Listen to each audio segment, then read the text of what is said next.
안녕하세요. 2020년 주청 토론의 사회를 맡은 진실로 송은혜 전사입니다. 한국교회는 위기다라는 말이 있습니다. 무엇이 한국교회를 끊임없이 위협하고 있는 것일까요?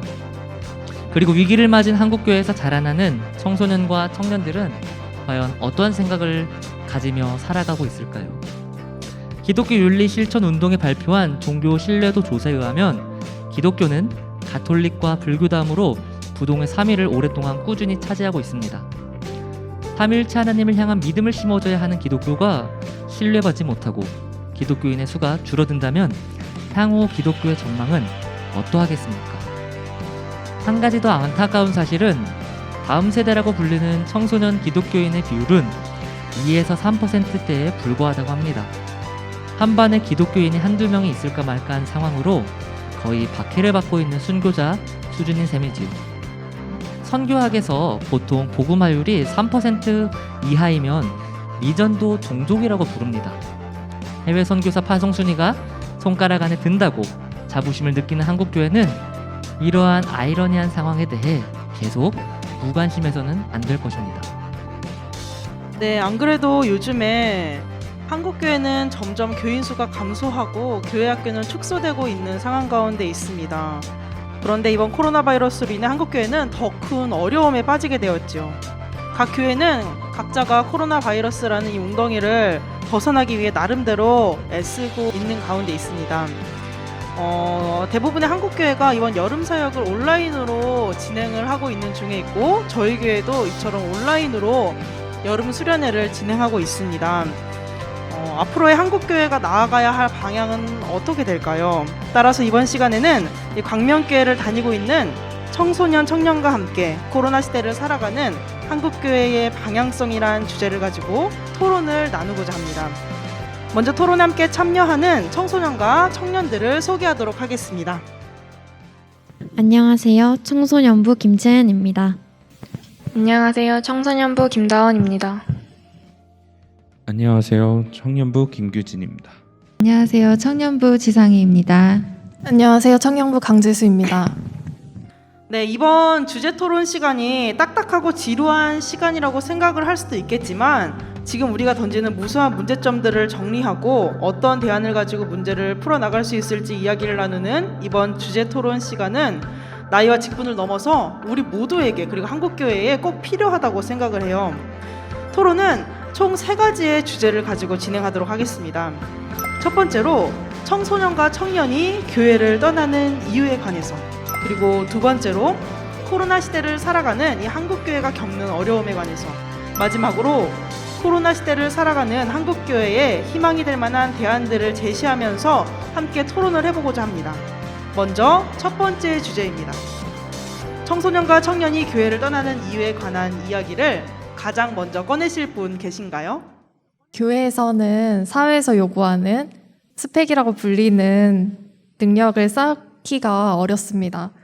요즘 결혼이나 내 집 마련 이런 것들이 문제가 되고 있는데 이것들도 취업을 했을 때나 가능한 일로 생각됩니다. 취업을 위해서는 사회가 요구하는 능력을 잘 쌓아놔야 하지만 교회에서는 사회가 요구하는 것과 관련이 없는 활동을 하거나 정신적인 가치를 추구하기 때문에 매력적으로 다가오지 않습니다. 교회에서도 사회에서 살아남는데 필요한 능력을 키워줄 수 있는 무언가가 필요하다고 생각합니다. 청년에게는 취업을 위한 스펙이 중요한 것처럼 청소년에게는 대입을 위한 생활기록부 작성이 중요한데요. 이렇다 보니까 교회에 오는 것이 어렵고 이것이 반복되면서 자연스럽게 교회를 떠나게 되는 것 같습니다. 사회에서 요구하는 스펙이라던가 대학 입시 문제, 또 취업 문제 이러한 것들이 지금 청소년들과 청년들을 가장 많이 고민하고 힘들게 하는 부분이고 또 불안하게 만드는 요소라고 생각이 들어요. 그런데 교회에서 앞에서 말한 것과 같은 것들을 채워주거나 대안을 제시해 줄 수 있는 구체적인 방안을 마련해 주진 못하더라도 그들이 갖고 있는 불안이나 이러한 위기를 느끼는 감정들을 잘 헤아려주고 위로해주고 또 교회에 와서 예배를 드리고 함께 교제하면서 새 힘을 얻고 나갈 수 있는 그런 것들이 잘 된다면 이런 위기를 잘 헤쳐나갈 수 있는 양분이 되지 않을까. 그런데 교회에서는 사회 문제가 좀 동떨어져 있는 활동이라든지 이러한 것들을 하기 때문에 점점 교회보다는 자기 삶에 더 집중하는 것을 선택하게 되는 것은 아닐까. 그래서 교회가 좀 더 위로와 평안을 줄 수 있는 새로운 방안을 좀 마련해야 되지 않을까 하는 생각이 듭니다. 정말 많이 얘기하는 부분이 그 주일과 주중의 구분이 없어야 된다. 매 순간이 예배의 삶이 이루어진다 하는데 실제적으로 예배가 딱 끝나면 교회에서도 주중으로 딱 넘어온 순간 뭔가 다들 하고 딱 끝난 느낌이 들잖아요. 그래서 항상 느끼고 있었던 게 주중과 주말을 좀 이어야 되지 않을까. 그 억지로라도 어떤 계기 마련을 해서 좀 그런 것들을 실제적으로 신앙교육이 아니더라도 삶에서 예배가 되어질 수 있다는 부분을 조금 확대해서 봐야 되지 않을까.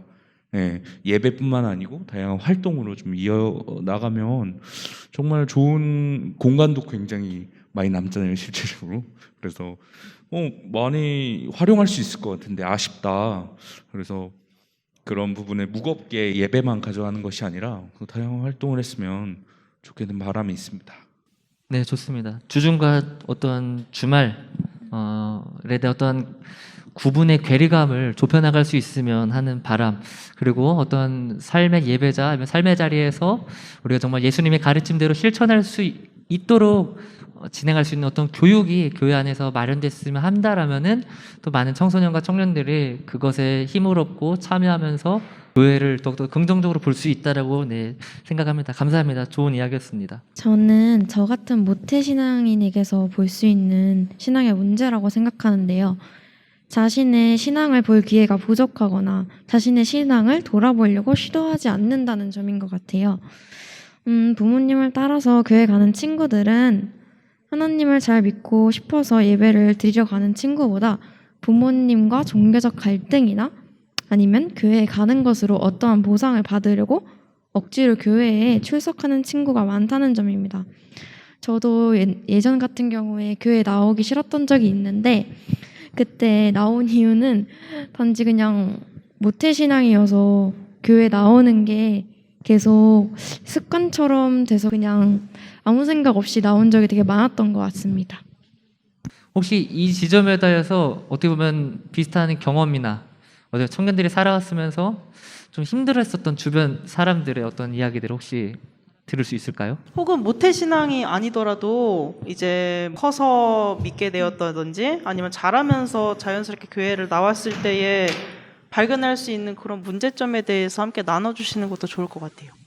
저 같은 경우는 모태신앙은 아니고요. 저는 청소년부 때부터 교회 활동을 하기 시작을 했고 개인적으로 하나님을 경험할 수 있는 강렬한 그 경험?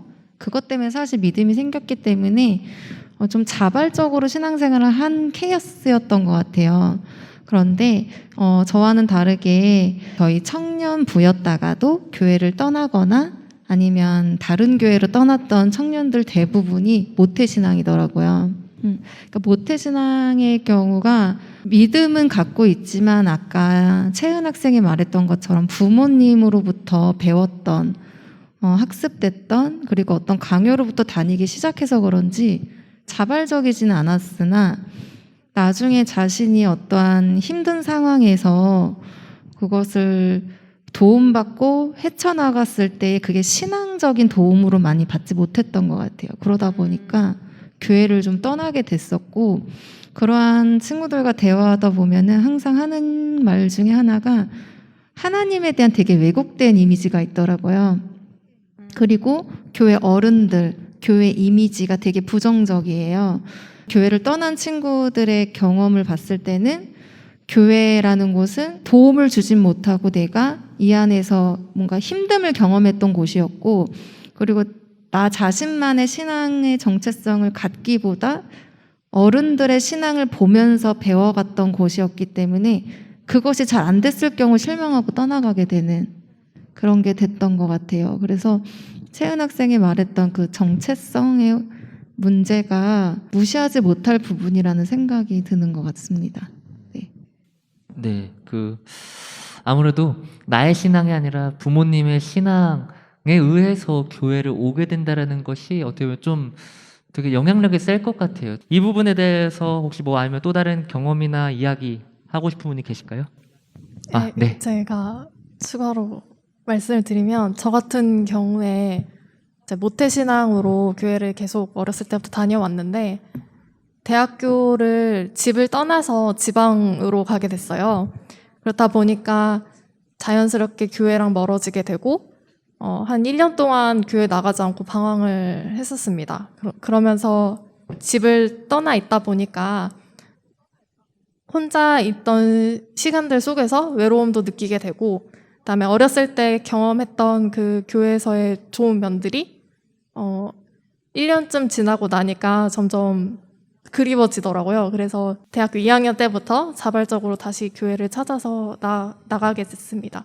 저 같은 경우에도 한 1년 동안 내 신앙이 어땠는지 되돌아보는 시간을 가진 뒤에 정말 내가 하나님을 만났구나라고 말을 할 수 있는 제 신앙을 갖게 된 것 같습니다. 교회는 너무 끼리끼리다. 어떻게 보면 교회에서 일어나는 일들이나 이런 것들에 비해서 저희는 지역 사회를 너무 모르고 있는 부분이 있는 것 같아요. 단적인 예로 봉사활동이나 어떤 부활절 같은 행사 한다고 밖에 나간 어떤 의식 같은 느낌으로 매년 똑같이 하고 있는데 사실은 저희가 성경에 보면 굉장히 밖으로 좀 나가고 선교라는 것이 해외 선교뿐만이 아니라 선교라는 의미가 우리 지역까지도 이렇게 포함한 의미라고 들었는데 되려 저희는 너무 갇혀 있지 않을까. 교회가 굉장히 분리되는 것 같아요. 더 세상과 좀 소통을 해야 된다. 예. 지킬 건 지키되 되려 더 지역 사회나 더 관심을 가져야 된다고 생각이 들어요. 저희 교회가 좀 더 저희끼리만 하는 그런 존재가 되지 않기를 바랍니다. 네. 근데 사실은 이 교회가 가장 먼저 이 한국 사회에 들어왔을 때의 모습은 그러진 않았었거든요. 맞아요. 맨 처음에 미국과 캐나다 선교사님들이 들어와서 이곳에 이제 복음을 전파할 때만 해도 교회가 사실은 가장 트렌디한 곳이었고 가장 오고 싶고 배우고 싶고 그러다 보니까 계속 가게 돼서 신앙이 생긴 약간 그렇게 저희가 복음화가 되고 부흥을 했던 그런 시기가 있었었는데 어떻게 시간이 지나다 보니까 점점 교회는 시대에 뒤떨어지게 되고 이제는 세상이 더 재밌고 더 매력적이고 더 흥미롭게 되고 그러다 보니까 교회를 갈 필요성을 못 느끼게 되고 점점 이제 교회는 자신들의 이제 모습의 변화를 좀 두려워하고 그냥 그 모습에 갇혀가지고 점점 폐쇄적이 되고 자기들끼리만 아는 이런 모습이 되어간 것 같아서 사실은 이 우리가 지적하고 있는 이 문제점들을 살펴보면은 하나의 구슬로 다 깰 수 있는 맥이 좀 있는 것 같아요. 네. 저는 그 전도사님의 말씀에 매우 공감하는 부분이 사실 교회라는 곳은 오히려 되게 시대를 앞서가고 이렇게 리더로서의 역할을 했던 곳이었는데 과거에는 요즘에는 문화적인 차이만 봐도 너무 뒤떨어져 있는 게 느껴지는 것 같아요. 예를 들면 소위 말하는 세상 문화라는 것들을 보면 조그만 한국 나라가 막 K-팝을 선도하고 뭐 K-드라마 뭐 이런 식으로 문화 예술 쪽에서는 굉장히 세계적으로도 되게 앞서가고 있는데 그거에 비해서 교회 안에 있는 문화를 본다고 하면 너무 약간 80년대, 90년대 머물러 있는 것 같은 그러니까 우리가 무슨 콘텐츠도 너무 노후화돼 있다고 해야 되나? 그래서 밖에서는 막 진짜 트렌디하게 막 청년들, 청소년들이 놀고 누리고 했었던 그 즐거움이 있는데 교회 안에 오면 그거를 너무 감춰야 되고 오히려 그것이 되게 속한 것으로 막 치부되는 것 같고 예를 들면 워십 같은 거를 하더라도 뭔가 한복 입고 이렇게 해야지만 될 것만 같은 막 부채춤 춰야 될 것 같고 이런 것들 때문에 더 청년들, 뭐 학생들이 스스로 더 감추게 되는 것도 있고, 그러니까 교회 자체가 뭔가 세상과 교회를 분리시키고 속된 것, 뭐 거룩한 것 이런 식으로 구분짓다 보니까 교회가 점점 폐쇄적으로 되고 그래서 더 꺼려지게 되고 그렇게 되는 것 같아요. 앞에서 얘기하신 것처럼 되게 인식이 행위에 대해서 되게 중점을 두고 바라보는 경우가 많은 것 같은데 저 같은 경우에도 이제 친구들을 만나다 보면 이제 같이 교회 다니는 친구는 아니고 다른 교회 다니는 친구들이 있어요. 어쩌다 보니까 친해지게 됐는데 이제 교회를 다닌다고 얘기가 나온 거예요. 근데 뭔가 저 같은 모태신앙은 뭔가 되게 반가운 거예요. 그런 친구들이. 그래가지고 이제 얘기를 해보는데 그 친구가 생각보다 욕도 너무 많이 하고 이제 그래가지고 와 어떻게 저렇게 욕을 많이 하고 그러는가. 그리고 이제 또 학교에서 지나가다 보면 이제 되게 좀 뭐 소문이 안 좋거나 되게 안 좋게 보이는 애들이 있잖아요.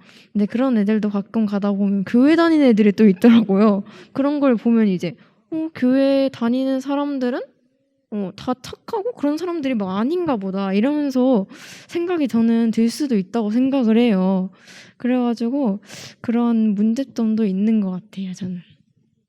교회 오면 보통 어른분들이 많이 계시잖아요. 근데 저희가 이렇게 생각하는 그 교회 이미지 약간 그런 게 있잖아요. 교회 사람들은 무조건 다 착하고 남을 위할 것이고 이런 모습들이 있는데 이제 실제로 교회 가서 보면 안 그러신 분들도 계시잖아요. 꼭 남을 위한 것도 아니고 꼭 남을 위해서 배려하는 것도 아니고 그냥 자기 생각을 펼치거나 이렇게 하시는 분들이 있으니까 이제 그런 모습을 보면서 좀 실망도 하고 생각했던 교회 이미지가 아니라고 생각도 하고 이러다 보니까 교회를 더 떠나는 것 같습니다. 우리 교회의 사례는 아니고 그 폐쇄성 관련해서 그리고 성품 관련해서 이제 얘기를 하다가 생각이 난 사례인데요. 새신자 친구가 교회에 처음 나가게 됐는데 사람들이 앞쪽으로 가서 앉으라고 얘기를 해서 정말 맨 앞에 첫 줄에 앉았는데요. 그 앞자리들이 이제 장로님들 좌석이었어요. 근데 이제 본인 입장에서는 앞에 앉으라라고 해서 앞에 가서 앉았는데 이제 매번 그 자리에 앉으셨던 장로님께서 왜 청년이 여기 와서 앉아 있냐고 뒤로 가서 앉으라고 그렇게 말씀을 하셨다고 해요.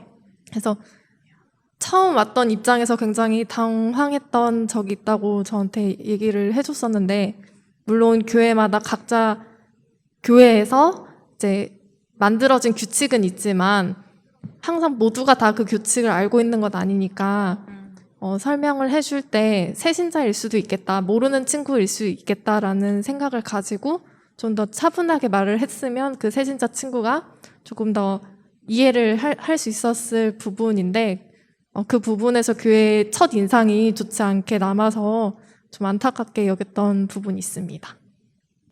새신자들은 어쨌든 보통 믿음을 갖기를 원해서 전도했을 때 한번 가볼까? 이래가지고 오는 경우도 있잖아요.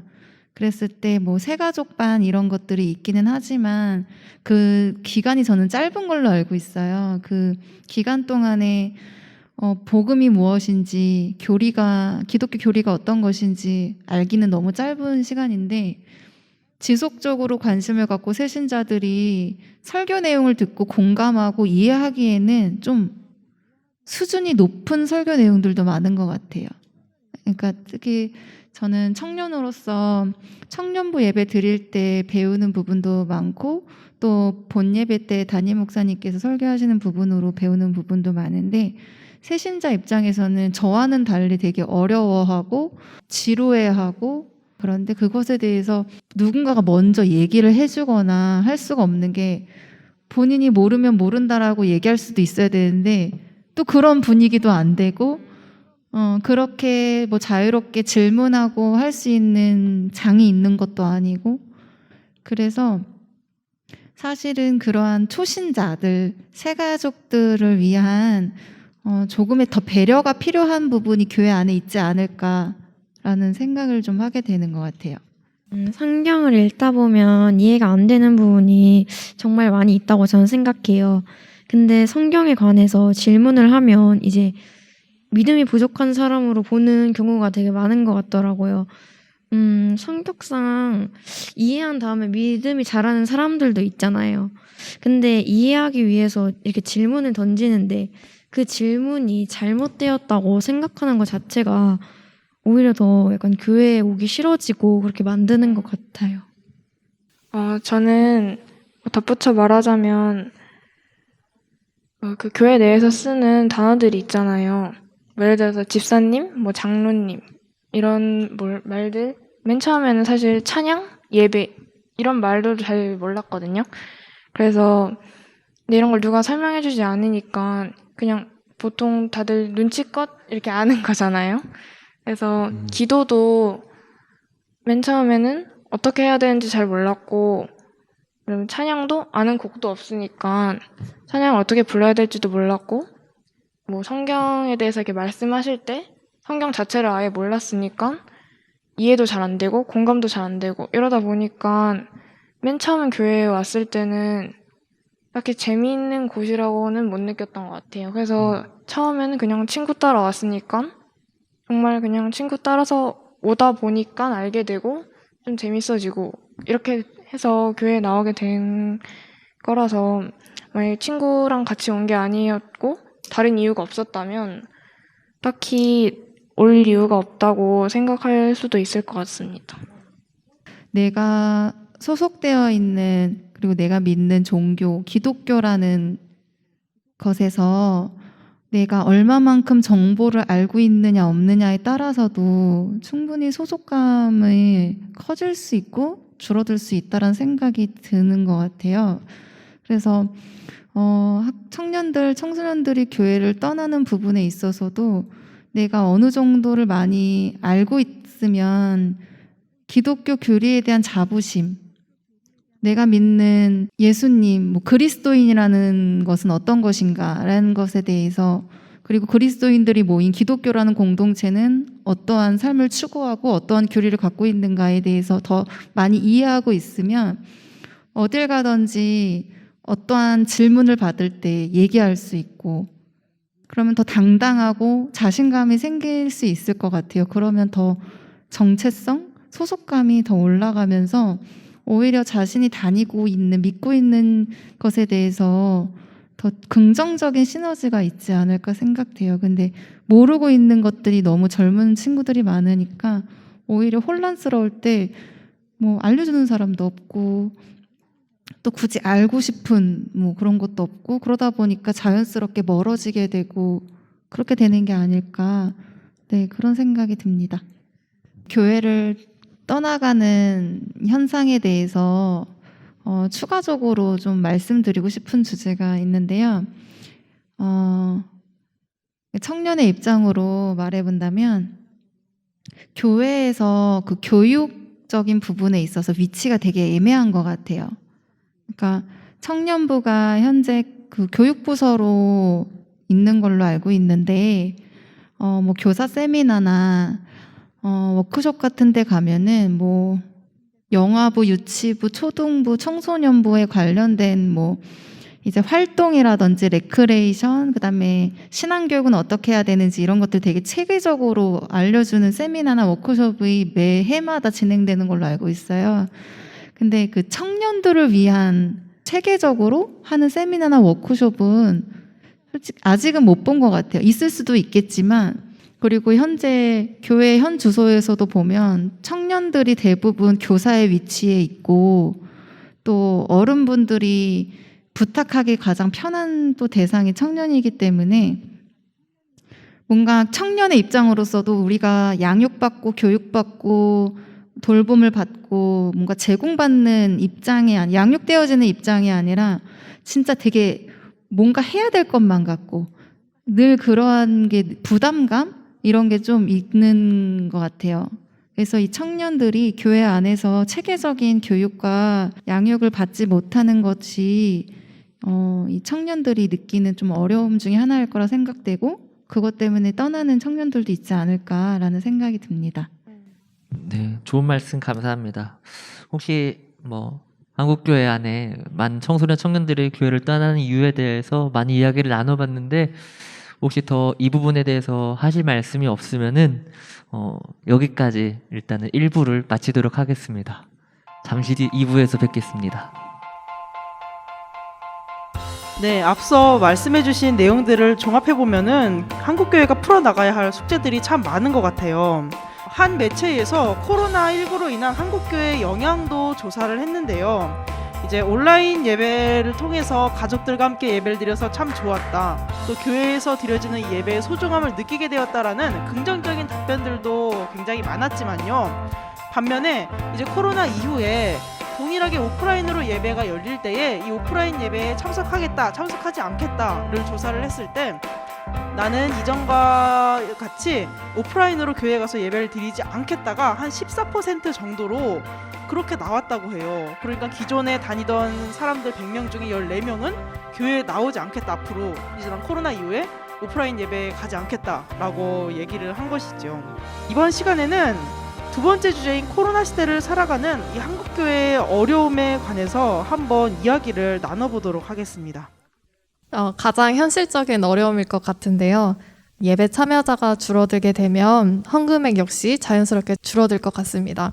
인건비, 교회 건물 운영비, 이런 지출은 고정적이지만 수입인 헌금액은 지출에 맞지 않은 금액이 들어오게 된다는 것은 교회 운영에 가장 큰 어려움일 것 같습니다.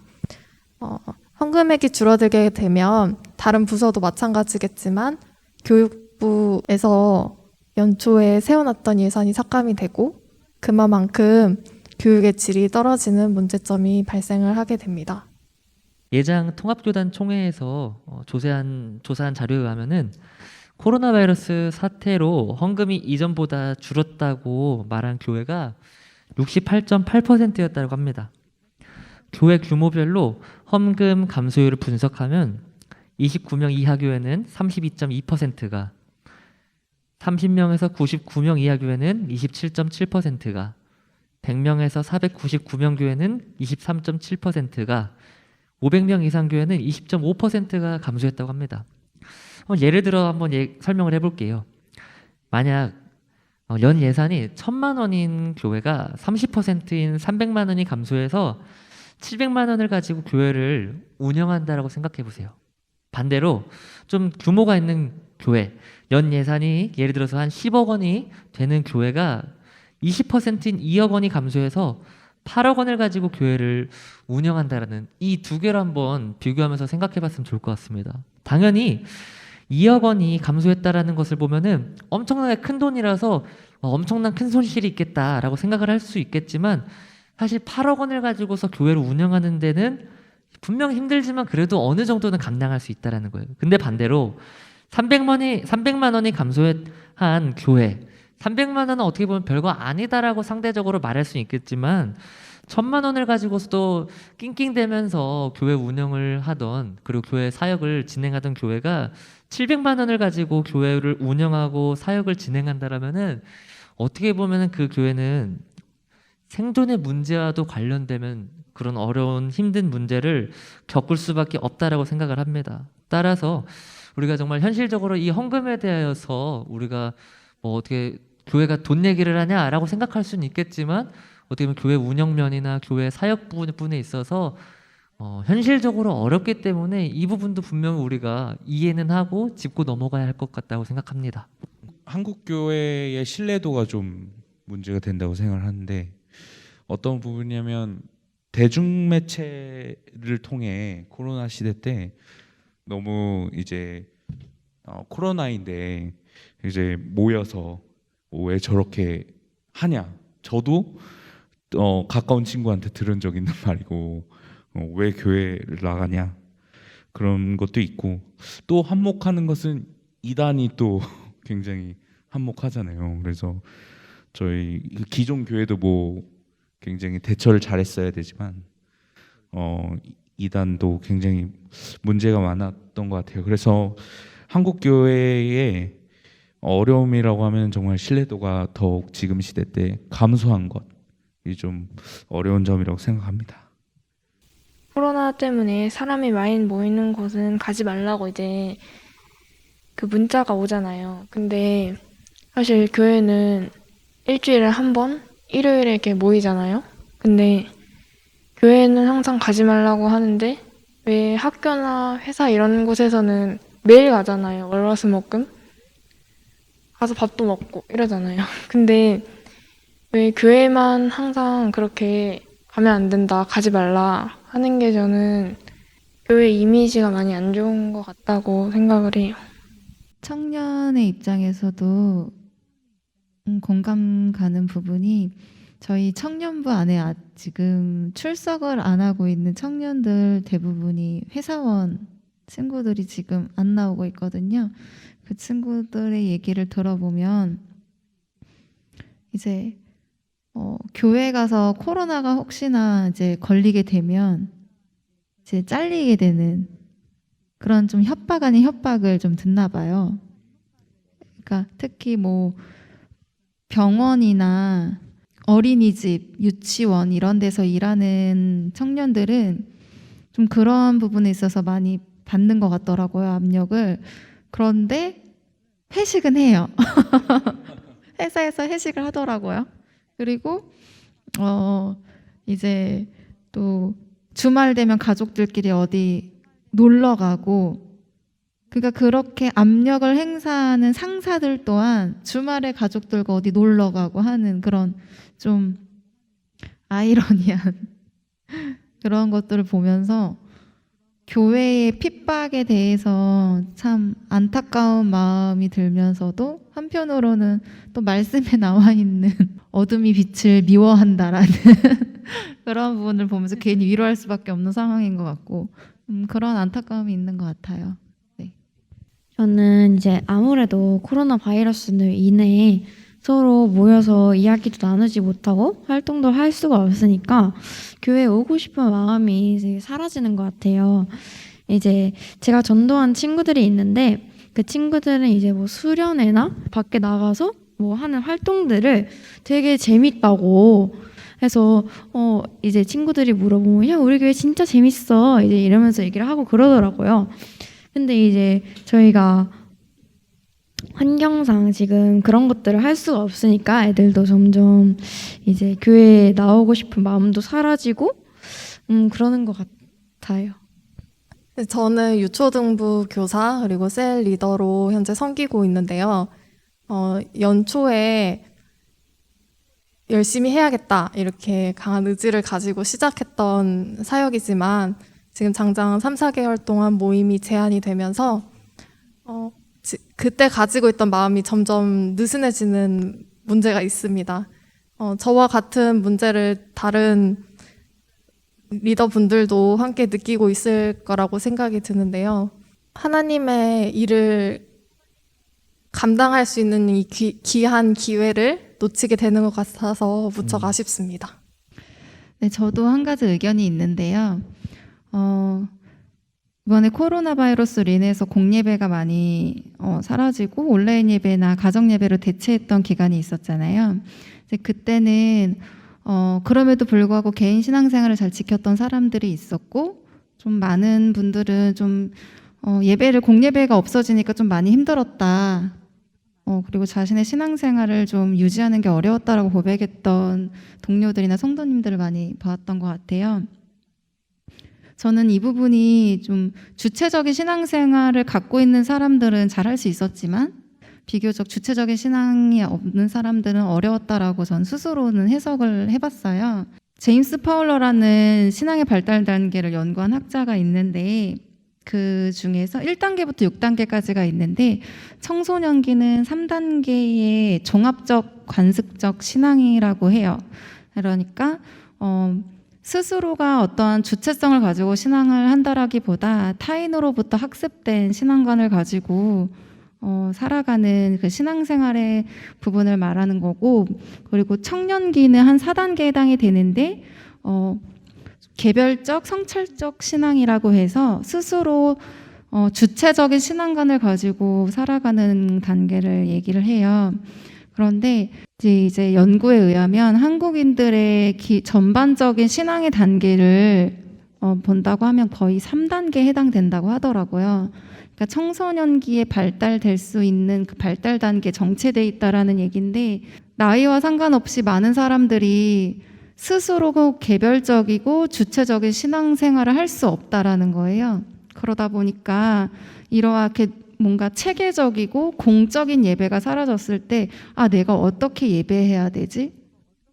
내 신앙생활은 어떻게 지켜야 되는 거지? 하면서 자신의 그 신앙에 대한 혼란을 느끼는 게 어떻게 보면 되게 당연하게 됐던 결과가 아닌가. 그래서 저는 이런 코로나 바이러스로 인해서 지금 교회의 위기 중에 하나는 주체적인 신앙을 갖지 못하는 성도님들이 많이 있다라는 점. 그렇다면 그동안 교회는 자유롭게 예배드릴 수 있었던 상황이었을 때 성도님들을 주체적인 신앙을 갖지 못하게 교육이나 이런 것들을 잘 해오지 못했다라는 점을 좀 되돌아보는 시점이 될 수 있지 않을까 저는 생각합니다. 코로나 시대를 살아가는 데에 한국교회가 당면한 어려움들에 대해서 이야기를 나눠봤습니다. 일단은 이 한국교회가 갖고 있는 가장 큰 부분을 차지하는 어려움 중에 하나는 신뢰도의 문제인 것 같습니다. 코로나가 터지고 나서 예배를 강행한 그런 교회들도 있었고, 또 신천지 이단을 통해서 참 안 좋은 이미지를 또 준 것도 있었고요. 예배를 강행함에 있어서 헌금적인 문제, 이제 재정적으로 어려움을 겪다 보니 예배를 드린 약간 그런 교회들의 이미지로 인하여서 교회에 대한 신뢰도, 공신력이 굉장히 많이 떨어졌다는 그런 어려움에 봉착했다는 것을 우리가 토론을 통해 알 수 있었습니다. 또한 우리가 이 코로나 이후로 예배와 친교를 제대로 나누지 못하다 보니까 또 우리끼리 이곳에 모여 사랑을 느끼는 것이 점점 줄어들다 보니까 우리 성도들은 마음이 또 우울해지기도 하고 신앙생활함에 있어서 나태해지고 또 그 신앙생활을 열심히 텐션에 맞게 했지만 그 텐션이 코로나로 인해서 딱 풀리다 보니까 신앙이 느슨해진 그런 어려움에 또 봉착하기도 했습니다. 네, 지금까지 우리가 토론을 통해서 코로나 시대를 살아가는 한국교회가 맞이한 어려움에 관해 살펴보았습니다. 잠시 후 3부에서 다시 찾아뵙도록 하겠습니다. 네, 코로나 바이러스 상황은 한국교회에 많은 절망감을 심어준 것 같습니다. 그러나 기독교는 희망의 종교가 되어야 합니다. 지금 이 코로나 상황이 우리에게 고난인 것은 분명하지만 그럼에도 그리스도인은 슬픈 이들에게 기쁨을 주어야 하고 절망하는 이들에게 희망을 심어주어야 합니다. 위기는 분명히 기회가 될 수 있습니다. 따라서 이번 시간에는 우리가 어떻게 하면 이 코로나 상황을 대처하고 이 위기의 상황을 통하여서 우리가 새롭게 변혁될 수 있을지 함께 이야기를 나눠보고자 합니다. 지금까지 갖고 있었던 사고관이나 신앙관은 코로나 바이러스로 인해 패러다임의 전환을 맞이할 것으로 예상합니다. 앞으로 한국교회가 살아남기 위해서 우리는 변화를 해야 하고 그 변화는 필수적일 수밖에 없을 것입니다. 코로나 바이러스로 인해 교회를 떠나는 사람의 수가 급감하는 상황이지만 어찌되었든 우리가 가진 무기와 자원으로 최선을 다해볼 수 있는 것은 무엇이 있을까요?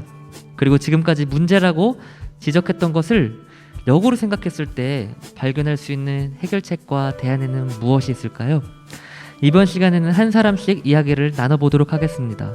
세 번째 주제인 코로나 시대를 살아가는 한국교회의 희망에 대한 대안에 대해 먼저 이야기를 나눠볼 분이 누굴까요? 네, 저는 우리의 생각 변화가 필요하다고 생각하는데 아까 앞에서 말했듯이 학교나 학원, 직장도 다 다니는데 교회만 유독 위험하고 가지 않아야 한다는 인식을 바꾸는 것이 저는 필요하다고 생각을 해요. 근데 이 인식을 바꾸기 위해서는 교회가 어떤 사회적인 봉사활동이라던가 아니면 그 지역 교회에 주민들에게 도움을 줄 수 있는 활동을 하면서 교회의 인식이 좀 더 좋게 될 수 있는 방법이 저는 필요하다고 생각합니다. 저는 이 교회에는 이제 많은 사람들이 오고 가잖아요. 근데 저는 그런 사람들의 재능을 기부함으로써 의미 있는 사회적 활동을 했으면 좋겠습니다. 그래서 가르쳐주는 사람도 재능을 더 발전할 수 있는 기회가 되고 배우는 사람도 교회에 오고 싶게 만드는 활동을 통해서 교회와의 연을 계속 유지하고 코로나 바이러스로 인해서 비대면 활동을 통해서 해도 괜찮다고 생각을 합니다. 그래서 저는 이런 활동들이 교회의 대안이 될 수 있다고 생각합니다. 교회에 이미 굉장히 많은 꿈을 지금도 하고 있는 전문가들이나 실제로 꿈을 지금 실현한 친구들 아니면 자기 비전을 갖고 여러 가지 다양한 능력을 갖고 있는 사람들이 있어요. 그래서 교회에서 정말 그런 춤이라든지 예를 들면 디자인, 예술뿐만 아니라 더 이제 IT 쪽도 있고 그런 사람들과 정말 많은 교류를 해서 좀 직업 교육, 교회 학교처럼 더 다양한 교회 활동할 수 있을 것 같아요. 그래서 재미없는 공간이나 그런 걸로스로 하지 말고 되게 내가 관심 있는 분야로 교회를 재밌게 다니고 또 정말 흥미 있게 내 꿈과도 이어질 수 있는 그런 환경 마련이 가능하다고 생각합니다. 그래서 실제로도 여기 계신 분들도 다 상인 누나도 춤이나 이런 것도 관심 많으시고 지수는 또 프로그래머 쪽도 하시는데 그래서 많이 이런 쪽으로 공부할 수 있는 기회를 교회에서 가능하지 않을까라고 생각합니다. 그리고 제 개인적인 의견으로 지금 사실은 영상이 어떻게 보면 어쩔 수 없으니까 영상으로 대체하자 이런 느낌으로 영상을 바라보고 있는 것 같아요, 사실상. 하지만 저는 이제 영상 디자이너 쪽인데 훨씬 많은 기회 마련을 할 수 있는 부분이 있다고 생각합니다. 이게 어떤 반강제적으로 지금은 유튜브에 그냥 올리는 식으로 하고 있지만 실제로 미국에서 보면 우리 그 모세 그 디즈니에서 나온 모세나 이집트 왕자 이런 것들 그런 것들도 다 성경 내용인데 우리가 되게 재밌게 보고 있던 것들이잖아요. 또 많은 다양한 콘텐츠로도 하고 있고 예를 들면 제가 일본에서 있었던 곳은 새신자 교육을 다 그런 재밌는 영상을 같이 봐요. 다 같이 모아놓고 한 5주, 6주를 서로 그거에 대해서 재밌게 얘기하고 정보를 받아들이는 시간을 가지거든요. 그런 환경 마련이 돼 있어요. 그래서 영상을 더 좋은 쪽으로 쓸 수 있고 또 미국에서는 굉장히 적극적으로 활용하고 있는 부분이잖아요. 그 설교뿐만 아니라 저는 이런 것들이 아까 말했던 교회의 폐쇄성과도 연관이 된다고 생각해요. 우리를 더 가두게 만드는, 우리의 가능성을 더 낮추게 만드는. 꼭 굳이 악기 연주자들만이 구성된 예배 공간이 아니어도 되잖아요. 뭐 다양한 직종이 있을 수 있고 다양한 자기가 관심 분야가 있을 수 있는데 그런 가능성들을 예배로 끌어내는 것이 더 중요하다고 생각합니다. 상황을 비관적으로만 바라볼 것이 아니라 더욱더 긍정적이고 재밌는 시도를 해볼 수 있는 부분이 있겠다라고 바라보는 청년의 한 시선도 있다고 생각해 주셨으면 좋겠는 생각입니다. 네, 저는 1, 2부에서 말씀드렸던 것 중에 지금 청년과 청소년들이 사회적으로 경험하고 있는 위기를 바라봤을 때 뭐 입시 경쟁, 그다음에 취업과 관련된 부분들, 그래서 그 어려움 때문에 뭐 N포 세대라고 불리는 이 시대에 그 어려움을 경험하고 있는 청년들에게 그 불안함, 우울감과 같은 것들도 있고 또 거기에 맞물려서 코로나가 터짐으로 인해서 또 코로나 블루라는 또 신조어가 생겼어요. 그러니까 많은 사람들이 우울감과 불안함을 경험하고 있는 이 시대에서 정말 부활하신 예수님이 갈릴리에 가서 병든 자들을 치유하시고 하셨던 것처럼 이 교회가 지금 정말 해야 되는 부분 중에 하나가 그러한 심리적으로 정서적으로 어려워하고 있는 이 시대의 사람들을 격려하고 위로할 수 있는 일에 정말 최선을 다해야 될 때가 아닌가라는 생각이 듭니다. 그리고 그러기 위해서는 되게 전문적인 돌봄이 필요한 때라는 생각이 들어요. 그래서 교회 안에서 말씀도 중요하고 기도도 중요하지만 되게 돌봄에 대해서 사람을 이해하는 그러한 부분에 있어서 적극적으로 수용하면서 교회 안에서도 전문적으로 돌봄을 할 수 있는 시스템이 도입되었으면 좋겠고, 또 그러한 인재들을 양성하는 데 더 투자를 했으면 좋겠는 의견도 있습니다. 그리고 청소년들이 아까 얘기했던 것 중에 멘토에 대한 부분을 말씀해 주셨는데, 그 직업적인 멘토도 중요하고 재능을 함께 나누는 멘토도 중요하지만, 그 멘토의 역할 중에 사실 뭔가 가르쳐주고 지도해주는 역할뿐만 아니라 그러한 어려운 상황 속에 함께 걸어가지고 동행해 줄 수 있는 멘토도 되게 필요한 시대라는 생각이 드는데, 그러려면은 정말 교회 안에서 그 세대의 간극을 좀 좁혀야 될 필요성도 있다는 생각이 들어요. 요즘에 유행하는 말 중에 뭐 라떼는 말이야, 막 꼰대와 이런 단어가 유행한 거 보면 그만큼 세대 간의 간극이 크다는 얘긴데, 그 안에서 진정한 멘토를 만날 수 있을까? 그렇다면 교회 안에서 이러한 멘토가 될 수 있는 사람, 돌봄을 잘 제공할 수 있는 사람들을 전문적으로 양육을 해야 되는 때라는 생각을 하게 됩니다. 네. 코로나로 인해서 다수가 모이기 어려운 상황인 만큼 선택과 집중을 통해 차세대 리더를 키우는 기회로 삼으면 좋을 것 같습니다. 교회에 나올 수 있는 시간과 여건이 되지 않는 경우에는 줌 소프트웨어를 통해서 예배를 드리는 것처럼 온라인 교육을 시도해보는 것도 참 좋을 것 같습니다. 저는 교역자의 입장에서 또 한 명의 신앙인의 입장에서 이 코로나 사태에 대해서 참 우리가 어떻게 헤쳐나갈 수 있을까 많은 고민을 했는데요. 고린도서 8장에 이런 이야기가 나옵니다. 바울 사도가 이제 고린도 교회에게 편지를 쓰면서 마케도니아에 있는 여러 교회들에게 칭찬을 해요. 근데 그 교회들을 왜 칭찬하냐면, 그 마케도니아 교회는 되게 잘 사는 그런 부유한 교회도 아니었어요. 고난 중에 있는 교회이면서도 오히려 성도들끼리 힘이 닿는 대로 구제하고 자신의 역량을 넘는 일에도 자원하는 마음으로 열심히 참여하는 그런 모범을 보인 교회였기 때문이에요. 사도 바울은 이런 마케도니아의 구제의 모습, 서로 도와주고 함께 살아가는 이러한 모습이 바로 하나님께서 원하시는 그런 모습이며, 이 모습을 이 고린도 교회도 본받아서 예루살렘 교회가 지금 어려우니까 예루살렘 교회를 도와주라, 이렇게 편지를 통해서 권면을 하고 있습니다. 해바라기가 씨를 품을 때 열매를 맺으려면은 이 수술의 꽃가루가 암술에 이제 옮아 붙는 이 수분이라는 꽃가루 바지를 꼭 해야 돼요. 이때에는 근데 식물이니까 스스로 움직일 수가 없잖아요. 그래서 누군가의 도움이 꼭 필요합니다. 근데 이 도움을 받는 대상이 굉장히 다양해요. 벌과 곤충이 될 수도 있고, 때로는 인간의 도움을 받기도 합니다. 예를 들어 사과나무를 키우는 이 농부는 이 사과의 열매가 잘 맺힐 수 있도록 일일이 이 꽃가루를 이렇게 묻혀주는 작업을 이제 봄과 여름에 한다고 해요. 사과나무 입장에서 보면은 이 농부에게 도움을 받은 것이죠. 그리고 이 식물은 도움을 받은 대가로 맛있는 열매를 인간에게 이제 제공을 하고요.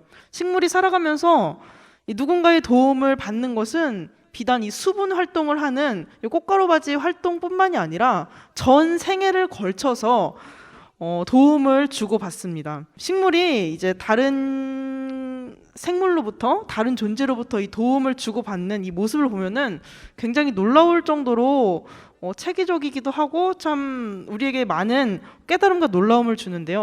도움을 주고받을 때에 누가 더 많이 도움을 받았고 누가 더 도움을 많이 줬고 이런 거는 사실은 크게 중요하지 않아요. 중요한 것은 그 도움 자체에 그 절대적인 가치가 있는 것이지요. 사실 이 도움을 주고받는 관계는 식물보다도 사람들과의 관계에서도 굉장히 중요한 것입니다. 주변을 살펴보면은 이 직원들을 그저 하나의 소모품으로 여기는 경영자들이 굉장히 많이 있는 것 같아요. 얼마든지 월급을 주면은 갈아치울 수 있는 존재, 이것으로 보는 사람들이 많은데 이것은 큰 오산이지요.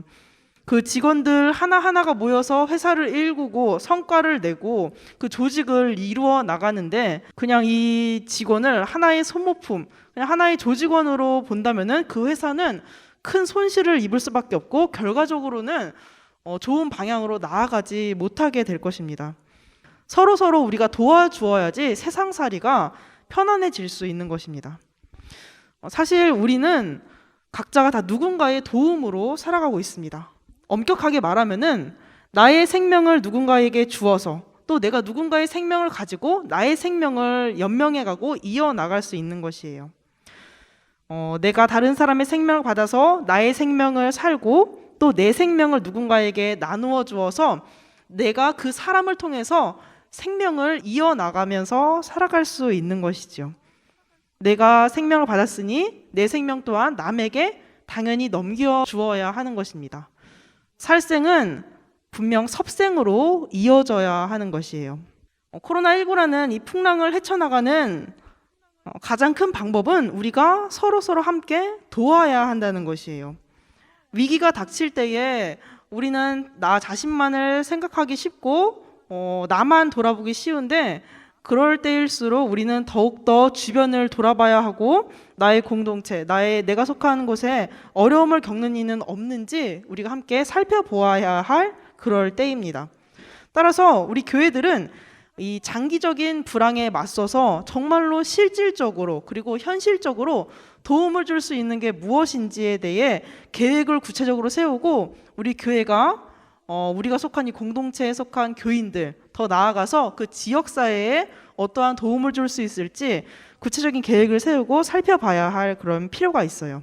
우리 공동체 식구들에게 닥칠 이 어려움에 대비를 해서 우리가 할 수 있는 일을 준비를 해야 우리는 이 코로나 상황을 이겨낼 수 있을 거라 생각합니다. 네, 마지막으로 저도 저의 생각을 한번 이야기하고 싶은데요.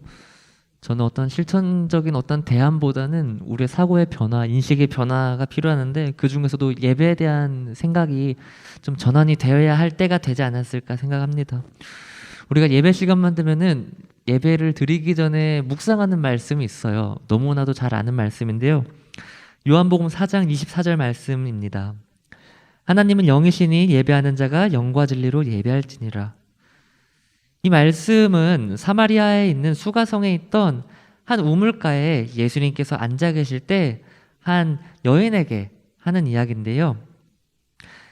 이 여인이 예수님에게 물을 건네주고서 우리 사마리아 조상들은 이 산에서 예배하였는데 당신들의 예배는 예루살렘에서만 드릴 수 있다. 이러한 이야기를 합니다. 그러자 예수님은 너희는 알지 못하는 것을 예배한다 라고 대답하지요. 예수님의 대답은 예배는 특정 어떠한 장소나 외적 조건과 결부해서는 안 된다 라는 메시지였습니다. 즉 무슨 말이냐, 시공간을 포함한 이 세상의 모든 것을 초월하시는 전능하신 하나님께 드리는 예배를 제한적인 시공간 속에 가두지 말고 해체하라, 이러한 말을 예수님은 사마리아 여인에게 했다라고 저는 생각합니다. 만약 우리가 주일 오전 11시라는 제한된 시간과 교회라는 제한된 공간에서 드려지는 예배만이 하나님께서 받으시는 합당한 예배다라는 생각을 갖고 계신다라면은 어쩌면 우리는 사마리아 여인이 가지고 있는 생각과 똑같다라고 저는 생각합니다.